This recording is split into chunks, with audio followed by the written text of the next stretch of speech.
year are graduates of Branson High School. They certainly got a good education. I've been active in a lot of ways in the community. We're members of the Branson United Methodist Church, and we've served in a variety of capacities that way.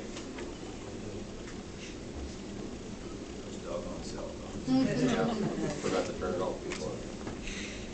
I've been involved in the community as just a thing that's important for me to do, really since we've arrived here on the scene. I've coached park board teams, supported school athletics, volunteered at academic types of functions and recycling and tree planting and those sorts of things that you all want to do.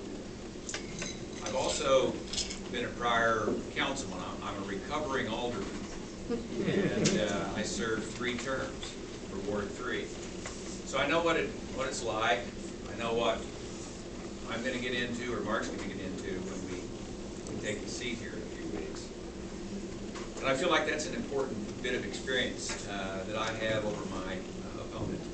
I served for 9 years on the Skaggs Hospital Board of Directors, served as chairman most recently, and understand how important many of the organizations that you all take for granted and rely upon in this community have to synergize and work together and have their say in community issues. But that's the reason that I'm running and that I'm the best candidate isn't because of my business experience, isn't because of my previous Ward 3 experience or the experience that I've gained and the understanding that I've come to know in terms of growth and development from a planning and zoning perspective. It's really about wanting to serve. I think maybe Chris alluded to that earlier. I have a proven track record in volunteering and being able to commit time, energy, and effort to doing those sorts of things. And I think that's what an alderman needs, an attitude of serving and caring that includes consideration, wanting to find out the facts and consider all different aspects, all the different stakeholders in an issue. I have enthusiasm too. I'm enthused about Mayor Presley, the new group of aldermen that is now at City Hall. I'm enthused about that. I'm enthused about the fact that they are trying to open government up to public input. I don't know if you've received your surveys, but that's the hardest document I've seen in a whole long time, that anybody down at City Hall is wanting to know what you all think. And I hope you'll fill them out. Because it's not always about the business deal. It's really about a vision of us pursuing what the community needs and somewhat what the community wants. Now, we can't turn our backs on economic development and so forth, but it's not just about that.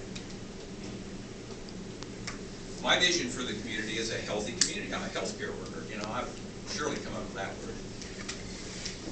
And I'm concerned about the unintended consequences that some of our development activities have on our community. One is a pretty heavy footprint on our environment. We have a tremendous asset. Most of us came here, if you came here as a tourist and then you decided to want to live here, one of the main factors that swayed your opinion was the natural beauty of our city, of our area. And that I think that we as city leaders should be doing things that show good stewardship toward the environment. They have in the past. City of Branson was the first city in southwest Missouri to remove phosphorus from wastewater treatment, in their wastewater treatment facilities. I think that was a good thing. Switching from well water to surface water treatment, that was an environmentally friendly thing. There's a whole lot more that can be done and should be done. But that, I think, is an important aspect and responsibility of an alderman, and that is to try to balance the needs of growth and prosperity for some against the liability or the consumption or the effects that our environment, our landscape take as a result of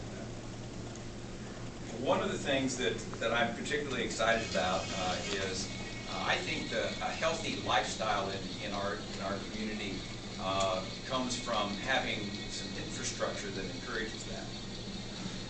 And pedestrian ways have always been something that is lacking in my neighborhood. I don't know if you guys, wherever you live, the new neighborhoods have gotten better about that, and you know, some of the developments that Mark Williams and his company have done a very nice job of including these types of pieces of infrastructure in neighborhoods to make them healthy. But there are so many neighborhoods, newly annexed areas of Ward 3 and long-established neighborhoods that don't have sidewalks, that don't encourage people to get out to walk, that have all sorts of issues. And becoming a more compact, pedestrian-friendly town is not only beneficial for the health of us, but it is for our visitors alike. And it's always been almost an embarrassment to me to drive down the heart of the tourism industrial area, or the tourism area of town, 76 Highway, and see hundreds and hundreds of people out walking on the worst doggone pedestrian ways that you could ever invite people to go down. What's wrong with that? We should have been working on that a long time ago. Those things are not going to bring gazillion dollars to town, but they certainly are going to affect our sense of place.